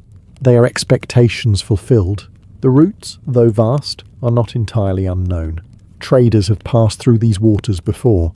Stories have circulated. Maps, incomplete but confident, have been consulted. But no one arrives like this. As the ships draw closer, the coastline reveals itself. Ports, settlements, people who had woken that morning expecting an ordinary day. And then, gradually, the horizon fills with sails. Not one, not a handful, dozens. An entire floating city, approaching without explanation.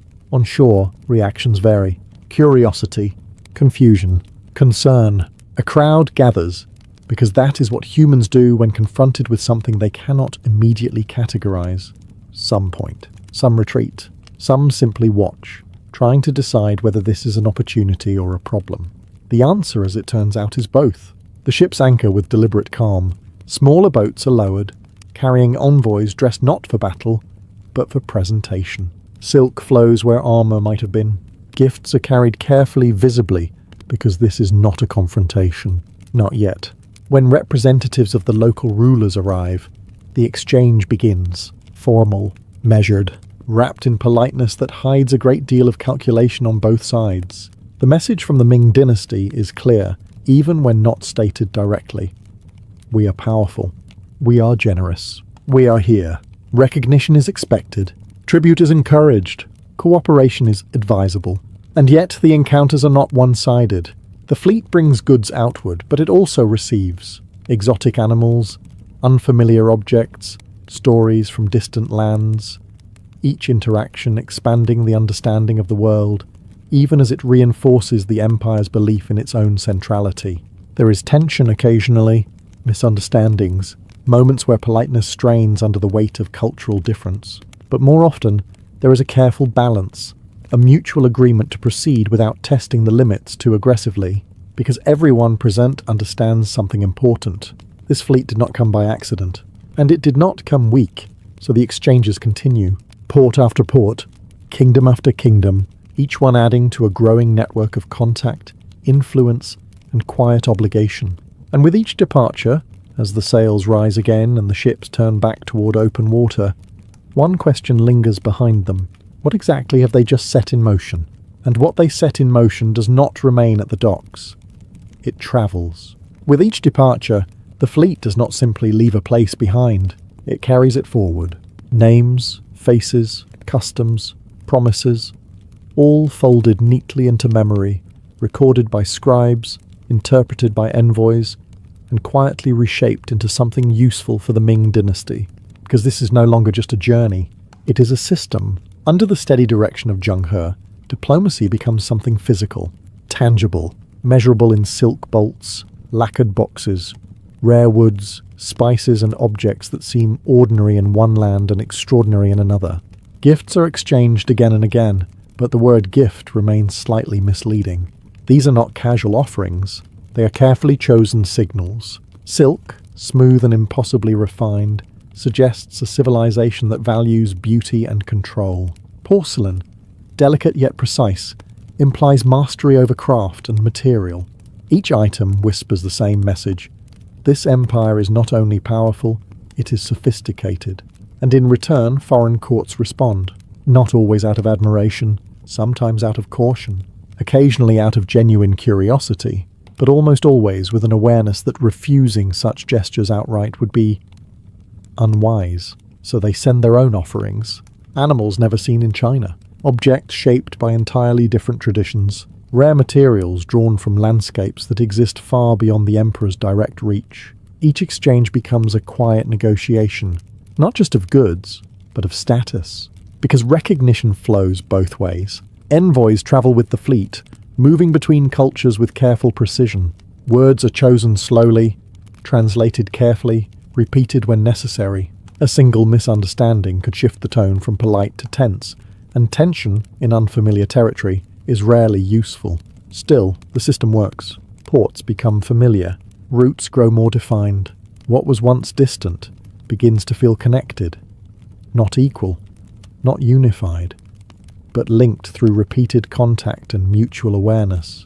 The fleet becomes known, not just as a collection of ships, but as a presence. Something expected, something that arrives, impresses, exchanges, and moves on, leaving behind a subtle change in how the world understands itself. And yet, beneath the surface of this growing network, something quieter begins to form, a question not yet fully asked. If diplomacy is carried by wind and silk, what happens when the wind stops?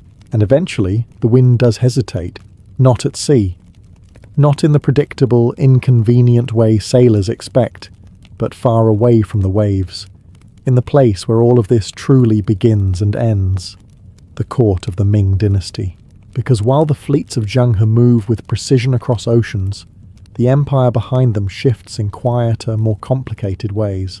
Power, as it turns out, is not a single voice. It is a conversation, often an argument. At court, not everyone is impressed by distant ports or exotic animals politely arriving as tribute. Not everyone sees value in sending vast resources across oceans to impress rulers who, inconveniently, do not live within China's borders. Some see cost, forests cut for timber, labour drawn away from other needs, wealth distributed outward rather than reinforced inward. For every display of strength abroad, there is a question at home. Is this necessary? And questions once asked tend to multiply. The Yongle Emperor had driven these voyages forward with force of will and a clear sense of purpose. But emperors, despite their titles, are not permanent. Their ambitions, no matter how grand, eventually pass into the hands of others. People who may not share the same enthusiasm for proving a point across oceans. The tone begins to change, not suddenly. Nothing so dramatic, more like a quiet adjustment. Orders become less frequent. Funding becomes more carefully considered. The enthusiasm that once fueled entire shipyards begins to feel measured, controlled, as if someone, somewhere, has decided that perhaps the world does not need quite so many reminders of Ming power.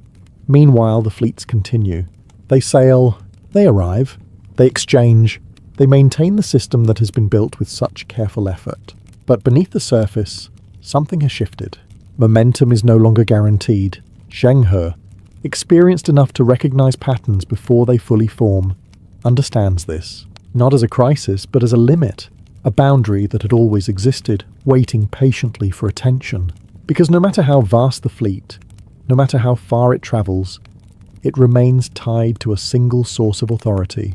And when that authority begins to reconsider, even the largest ships in the world start to feel temporary. The question is no longer whether the voyages can continue, it is whether they will be allowed to, and eventually the answer arrives, not with a dramatic announcement, not with a final voyage marked by ceremony and reflection, but with something far more decisive and far more unsettling. It simply stops. The great expeditions of Zheng He, once the most ambitious maritime display the world had ever seen, begin to fade not at sea, but at their source. The Ming dynasty turns inward, its priority shifting away from distant horizons and back toward its own borders. The reasoning is practical. sensible even. Resources are needed elsewhere. Threats closer to home demand attention. The cost of maintaining such vast fleets, ships, crews, supplies, coordination, no longer feels justified when weighed against more immediate concerns. Exploration, after all, does not defend a frontier, so the shipyards grow quiet. Where there had once been the constant rhythm of construction, wood shaping into hulls, sails prepared, crews assembled, there is now stillness. Tools rest unused, timber lies untouched. The scale that once defined the coastline disappears, leaving behind only space where something extraordinary used to exist. The fleet returns, but not as it once did. Not as a force preparing to depart again, but as something concluded. Sailors disperse. Some return to ordinary lives, carrying memories that few around them can fully understand. Others remain within the system, their skills redirected, their experiences quietly absorbed into a structure that no longer intends to use them in the same way. And Zheng He himself, once the central figure of this vast operation, recedes into history in much the same manner as the voyages he commanded, gradually, without spectacle. His legacy, like the fleet's, becomes something less visible, not erased, not entirely forgotten, but quieter. Records remain, though not always emphasized. Stories survive, though not always told. The physical evidence, the ships, the routes, the constant movement, no longer exists to reinforce what once was. And without repetition, even the largest achievements begin to feel distant, almost unreal. Across the ports that once watched those towering ships arrive, memory lingers. A story of a fleet so vast it seemed impossible, of envoys bearing gifts, of encounters that reshaped expectations if only briefly. But memory fades, and the ocean, patient as ever, returns to its usual state. Empty horizon, open water, no sign that it once carried something so immense, because in the end, the greatest voyages in history did not end in disaster. They ended in silence. And silence, as it turns out, is remarkably effective. Not at erasing history completely, that would be too efficient, but at softening it, blurring edges, turning something vast and undeniable into something that feels distant, almost optional. The voyages of Zheng He do not vanish overnight. They linger, faintly, in records, in scattered accounts, in the quiet knowledge held by those who were there. But without continuation, without repetition, even the most extraordinary achievements begin to lose their weight. Because history, like memory, favours what continues, and these voyages did not. The Ming dynasty chose stability over spectacle, control over projection. The oceans, once briefly transformed into extensions of imperial influence, were left to return to their natural state, open, indifferent, and available for someone else to interpret differently. And eventually, someone did. Centuries later, other ships would cross those same waters, smaller at first, less refined, often less organized, but driven by a different idea, not to display power, but to expand it permanently. Trade routes would become networks, networks would become control, and control over time would reshape entire regions. In that future, the earlier voyages would seem almost unbelievable. A fleet larger than anything that followed, yet leaving no lasting colonies. A presence felt across continents, yet withdrawing without claiming them. A moment of overwhelming capability, followed by deliberate restraint. It does not fit the pattern people expect, which is perhaps why it becomes easier to overlook. But the truth remains, quietly persistent. For a brief period in the early 15th century, the world experienced something rare. A civilization capable of reaching far beyond its borders, choosing not to stay, and then stepping back as if the entire endeavour had simply been optional. No conquest, no lasting occupation, no permanent mark carved into distant lands, just arrival, exchange, departure, and then silence. It is tempting to see this as a missed opportunity, or perhaps, depending on how one prefers their history, as a restraint few others have ever demonstrated. Either way, the legacy of Zheng He does not shout. It does not dominate maps or define borders. It lingers instead, quietly, almost patiently, waiting for someone to notice that, once, the largest fleet in the world crossed the oceans and then chose to disappear. The fall does not begin with death. It begins with the quiet, unbearable moment when both of them understand that the future has already chosen a side, and it is not theirs. After the defeat at Actium, the world around Mark Antony and Cleopatra VII does not collapse in flames or chaos. There is no dramatic unravelling, no immediate collapse of power. Instead, everything continues with an almost insulting sense of normality. Ships still dock, servants still move through the halls, orders are still given, life continues as if nothing has happened, which of course makes it worse. They return to Egypt not as conquerors regrouping, but as survivors rehearsing confidence. Reports are read, advisors speak carefully, choosing their words like men stepping across thin ice. Numbers are discussed, troops, ships, allies, because numbers suggest control, and control is something they are both quietly running out of, but the illusion holds. For now, Antony, once a man who commanded loyalty with ease, finds himself speaking with just a little more force than necessary, as if volume might replace certainty. Cleopatra, sharper, more composed, watches everything, every glance, every hesitation, because she understands something he is only beginning to accept. This is not a temporary setback. This is a shift, and far away, moving with the patience of someone who no longer needs to prove anything. Octavian advances, not recklessly, not dramatically, but with the slow, controlled pressure of inevitability. He does not need to rush. Time is now his ally. Each passing day weakens them, not just militarily, but psychologically. Allies reconsider. Loyalties soften. Messages become less certain, less frequent. The network that once supported Antony begins to feel fragile, like something already breaking, just not loudly enough to be acknowledged. Inside the palace, the atmosphere changes in ways that are difficult to name, but impossible to ignore. Conversations end more quickly. Silence lingers longer. Even the air feels heavier, as if the walls themselves are aware that something irreversible has already begun. Because this is the cruel part of a slow fall. You do not lose everything at once. You lose it piece by piece, while still being expected to act as if it all remains intact. And in those first days after defeat, both Antony and Cleopatra begin to understand a truth neither of them can openly admit. The war is not over, but it has already been decided. And because the war feels decided, they do the only thing left that still resembles power. They perform it. Inside Alexandria, Cleopatra VII refuses to let the city sense weakness. If collapse is coming, it will not arrive announced. It will not arrive easily. Instead, she rebuilds the image of control piece by piece, like someone repairing a cracked mirror and hoping no one looks too closely. Ceremonies continue. Audiences are granted. Gold still moves through the palace, measured and displayed with calculated precision. The message is clear. Egypt remains strong. Egypt remains wealthy. Egypt remains untouched. It is a convincing performance, until you listen more carefully. Behind the rituals, decisions grow sharper, more urgent. Cleopatra begins securing what can be secured. Treasure gathered, routes considered, contingencies quietly formed. Not spoken aloud, not confirmed, but present, like a shadow behind every plan. Because she is not just preserving power, she is preparing for its end. Meanwhile, Mark Antony attempts something more difficult. He tries to reclaim momentum. Messages are sent to allies who have not yet openly abandoned him. Promises are made of recovery, of renewed strength, of one final stand that will correct everything.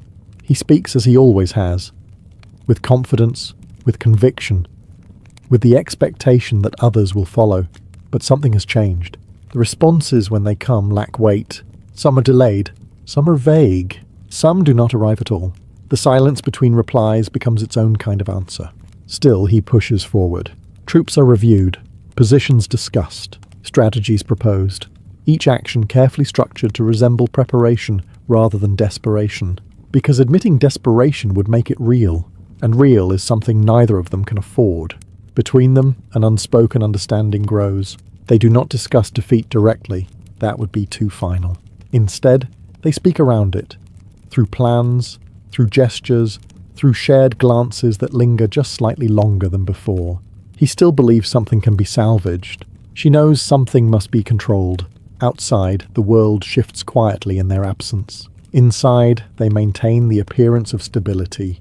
But the truth, patient and unbothered by performance, continues to settle in. Control, once lost, does not return because it is declared, and every day they spend pretending to hold it is another day it slips further away. And eventually, performance stops convincing the people who are performing it. At first, the cracks are subtle, a hesitation before an order is given, a glance exchanged between officers that lingers just a second too long, a report that sounds confident but feels rehearsed. Inside the Palace of Alexandria, everything still functions, but it no longer flows. It strains. Mark Antony begins to notice it in the army first. Soldiers still stand in formation. Commands are still obeyed, but the energy is different. Loyalty, once immediate and unquestioned, now carries weight. It asks for reassurance, and reassurance is something Antony no longer has in abundance. He walks among them, speaks to them, reminds them of past victories, because the past, at least, still belongs to him. He invokes campaigns, battles, moments where everything seemed inevitable in his favour. And for a moment it works. But only for a moment, because memory is not the same as momentum. Meanwhile, Cleopatra VII sees the cracks elsewhere. In the court. In the advisors who now speak more cautiously, measuring every word as if it might be remembered later under less forgiving circumstances. Some begin to distance themselves. Not openly, not foolishly, but in small, precise ways. Less direct involvement. Fewer bold suggestions. A careful neutrality that feels to those paying attention like preparation. Because everyone in the palace understands something no one wants to say. If Octavian arrives, and he will be consequences. And survival, as always, has a way of reshaping loyalty. Rumours begin to move through the city. Quiet at first, then less so. Stories of approaching forces, of alliances shifting, of Rome closing in not with urgency but with patience, the worst kind. Inside the palace, tension settles into everything. Conversations become shorter, decisions become heavier. Even silence begins to feel deliberate, as if everyone is waiting for someone else to say what cannot yet be spoken. Antony grows more forceful. Cleopatra grows more controlled. Both understand, in their own ways, that time is no longer neutral. It is working against them. And as the days pass, the illusion of stability becomes harder to maintain, not because it has been openly challenged, but because it is slowly, quietly, losing the support of those who once believed in it. Because the most dangerous moment in any fall is not the beginning. It is the point where everyone realizes this is not going to stop. And once everyone realizes it will not stop, distance becomes the only illusion left. Because Octavian is no longer a distant problem, he is movement, direction, pressure that does not announce itself loudly, but advances all the same. Reports begin to arrive with uncomfortable consistency. Cities that once leaned toward Mark Antony are now reconsidering. Not rebelling, not openly declaring loyalty to Rome, just adjusting. Gates open more easily to Octavian's envoys. Supplies become less available. Conversations shift tone. Nothing dramatic. Everything decisive. Octavian does not attack recklessly. He does not rush forward in a single overwhelming strike. Instead, he tightens, slowly, methodically, like someone who understands that victory is not about speed. It is about removing options. And one by one, those options begin to disappear. Inside Alexandria, the news arrives in fragments. A port lost here, a commander defecting there, a supply line quietly interrupted, each report on its own manageable. Together, something else entirely. Something irreversible. Antony reacts the only way he knows how, through action. He prepares for confrontation. Troops are repositioned. Defenses reinforced. Plans drawn not for retreat, but for resistance. Because in his world, conflict is something you face directly. Something you meet head-on and resolve through force. It has worked before. It has always worked before. But this is not the same kind of war. Cleopatra sees it more clearly. From within the palace, she studies the movement not as a soldier, but as a ruler who understands power beyond the battlefield. Octavian is not trying to defeat Antony in a single clash. He is isolating him, separating him from allies, from resources, from confidence itself. Each step designed not just to weaken his position, but to make that weakness visible, because once weakness is seen, it spreads. And Alexandria, for all its wealth and history, begins to feel less like a stronghold and more like a final position, the last place left. The city continues its rhythm. Markets open, ships arrive, life moves, but beneath it all, the awareness grows. People sense change long before they understand it. They feel the shift in tone, the tightening in conversation, the way uncertainty settles into everything without asking permission. Rome is not here yet, but it is close enough to be felt. And as that distance shrinks, one uncomfortable truth becomes impossible to ignore. There will be no negotiation that restores what has been lost, only a choice on how to face what is coming. And once the choice is narrow, action becomes less about victory and more about delay. Inside Alexandria, both Mark Antony and Cleopatra VII understand this, though neither says it aloud. There is still movement, still planning, still the outward structure of resistance. But beneath it, something has shifted. They are no longer trying to win the war. They are trying to shape how it ends. Antony moves first. He organizes what remains of his forces, determined to confront Octavian directly, because if there is any chance left, any narrow opening, it lies in action. A decisive strike, a final engagement that might disrupt the slow tightening that has brought them to this point. His soldiers follow, not with the certainty they once had, but with something quieter, habit, loyalty, and perhaps the faint hope that one last effort might still matter. Lines are drawn, positions taken. The familiar rhythm of preparation returns, almost comforting in its simplicity. But even here, the cracks remain. Orders are carried out, but without the same conviction. Movements are precise, but lack momentum. The army still exists, but it no longer feels like a force capable of changing the direction of events. Cleopatra, meanwhile, prepares in a different way. Her focus is not the battlefield, it is outcome. Within the palace, she begins securing what can still be controlled. Wealth is gathered, treasures moved, plans whispered among the few she still trusts. Not for escape exactly, but for preservation, of legacy, of dignity, of something that will remain when everything else does not. She even considers negotiation, carefully, quietly. Messages are sent, measured, deliberate, testing whether there is any path that allows her to separate her fate from Antony's. Not out of betrayal, but survival. Because she understands something clearly now. Rome does not need both of them, and it will not spare both of them. But these attempts, military, political, personal, begin to feel like movements within a space that is already closing, each effort precise, each decision calculated, and yet none of them seem large enough, because Octavian does not react. He continues forward, steady, uninterrupted, as if everything they do has already been accounted for, and that is the most unsettling realization of all. Not that they are losing, but that nothing they try is capable of changing how this ends. And when nothing changes the outcome, something else begins to change instead. The man at the center of it. Mark Antony had built his life on momentum, on action, loyalty, presence. He was a man who moved forward and expected the world to move with him. Battles were not just fought. They were decided by will, by force, by the ability to push harder than the opponent standing across from him. But now there is nothing left to push. The final engagements begin. Not grand, decisive battles, but smaller confrontations that confirm what has already been unfolding. His forces meet those of Octavian and fail to hold. Not dramatically, just consistently. Units withdraw too early, positions break too easily, some do not engage at all. The structure of command remains, but the substance behind it has thinned. Loyalty, once unquestioned, now bends under pressure, and sometimes simply disappears. Antony sees it. He does not need reports. He does not need explanations. He recognizes the pattern immediately, because he has spent his entire life on the other side of it. He knows what a losing army looks like. He has just never stood inside one before. Back in Alexandria, the weight settles in fully. There is no longer a strategy to recover the situation. No hidden reserve, no final maneuver waiting to be revealed.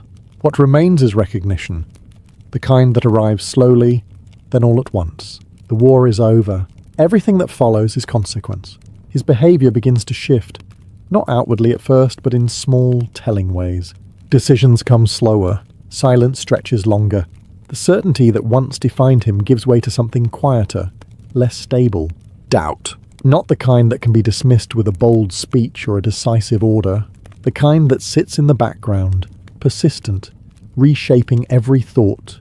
And yet, he continues, because stopping would mean admitting what he already understands. Cleopatra watches this carefully. She does not intervene directly. There is no confrontation, no dramatic exchange, but she sees the change clearly. Because where Antony once carried the weight of action, he now carries the weight of inevitability. And inevitability is heavier. Outside, the city holds its breath. Inside, the collapse is no longer strategic. It is personal, because the final stage of any great fall is not the loss of territory. It is the loss of the belief that it can still be regained. And for Antony, that belief is beginning to disappear. And as Antony's certainty fades, something else sharpens. Not hope, not optimism, calculation. Cleopatra VII has watched power long enough to understand its final stage. It does not collapse loudly. It narrows. It becomes a series of decisions, each smaller than the last, each more personal than political. And now those decisions belong to her. Inside the palace, she withdraws, not completely, not visibly, but just enough to create distance. Fewer public appearances, fewer shared moments, not out of abandonment, but clarity, because she understands something Antony cannot fully accept. What remains is no longer about them together. It is about what survives them. She begins to prepare with precision. Treasure is gathered, not displayed, not counted for reassurance, but secured. Hidden, moved into spaces that feel less like royal chambers and more like contingency. Documents are arranged, loyal attendants chosen carefully, not for comfort, but for reliability. Even her tomb, already under construction, takes on a different meaning, not as a symbol of future glory, but as a place of control, because Cleopatra intends to decide how this ends. Not Rome, not Octavian. Her. At the same time, she tests the edges of possibility. Messages are sent again, subtle, deliberate, toward Octavian. Not pleading, not desperate, but measured. An attempt to understand the limits of his intentions. Would he spare her? Would he separate her from Antony? Would Egypt, in some diminished form, be allowed to continue under her control? The answers, when they come, are careful, polite, controlled, non-committal, which, in this context, means no. Octavian does not need her power. He needs her submission. And Cleopatra, who has ruled long enough to recognize the difference, understands exactly what that would look like. Not a queen, a symbol. Displayed, controlled, reduced, unacceptable. So the calculations shift again. No longer focused on survival within Rome's system, but on something else entirely.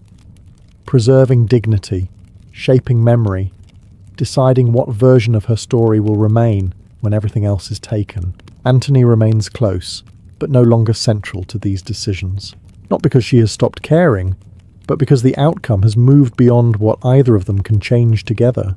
Outside, the city tightens under the pressure of what is coming. Inside, Cleopatra becomes quieter, more deliberate, because the final act is approaching, and she has no intention of leaving it unfinished, or worse, written by someone else. And in the end, it does not come through strategy or negotiation or even battle. It comes through a mistake. As Octavian closes in on Alexandria, the final defences collapse with the same quiet inevitability that has defined everything leading up to this moment. There is no grand last stand, only fragments of resistance, breaking apart under pressure that no longer needs to prove itself. Inside the city, confusion spreads faster than truth. Reports move quickly, too quickly, and somewhere in that movement, a message reaches Mark Antony. A message that changes everything. Cleopatra is dead. It is not true, but truth, at this point, no longer has the authority it once did. Antony does not verify it. He does not question it, because it fits too perfectly into the shape of what is already happening. The fall, the isolation, the inevitability, this is simply the final piece. And so he acts, not as a general, not as a strategist, but as a man who has run out of outcomes.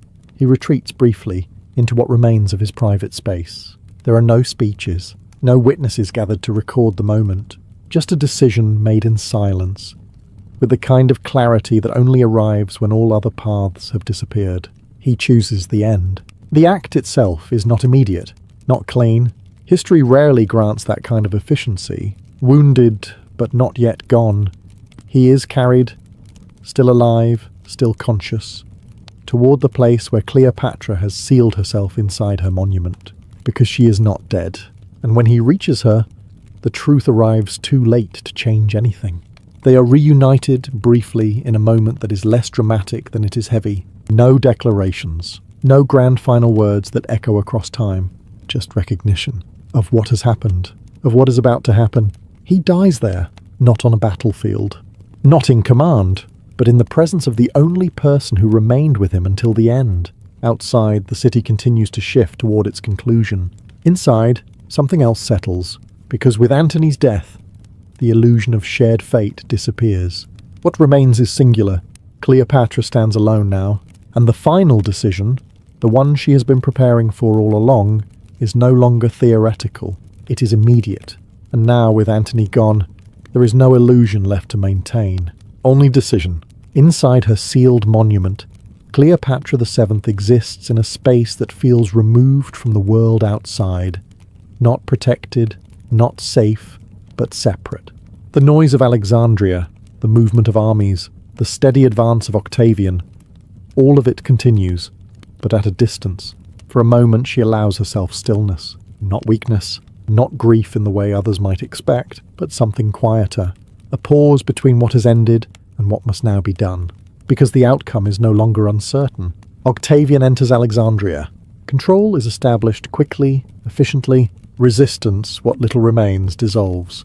The city that once held power now holds consequence, and Cleopatra knows what comes next. She is taken into custody, not violently, not roughly, but with a careful restraint that feels somehow more final. Octavian does not mistreat her. He does not insult her. He does not need to. His intentions are clear. He plans to keep her alive, to display her, to bring her to Rome not as a queen, but as proof. A symbol of victory, of conquest, of the end of everything she represented, a living reminder of his success. And that, more than death, is unacceptable. She listens, watches, calculates, even now. There are still small freedoms, small movements, small opportunities left within the structure that holds her. Enough to act if she chooses the right moment. And she does. The details, as history preserves them, remain uncertain, almost deliberately so. A serpent, a hidden poison, a method carried quietly into her chamber. What matters is not the exact mechanism, it is the choice. She refuses to be reduced, refuses to be displayed, controlled, remembered as something diminished. If her story is ending, it will end on her terms. Not as a captive, not as a symbol of someone else's victory, but as a queen. Her final moments are not loud, not theatrical. There is no audience, no spectacle crafted for others to interpret. Just intention, carried through without hesitation, and then stillness. Outside, the city continues under new authority. Rome secures its position. The future begins to take shape, indifferent to the individuals who shaped it. But inside that final chamber, something else is decided. Because Cleopatra's last act does not prevent defeat. It defines it, and in doing so, it ensures that even in loss, her story will not belong entirely to Rome, but to the choice she made at the very end.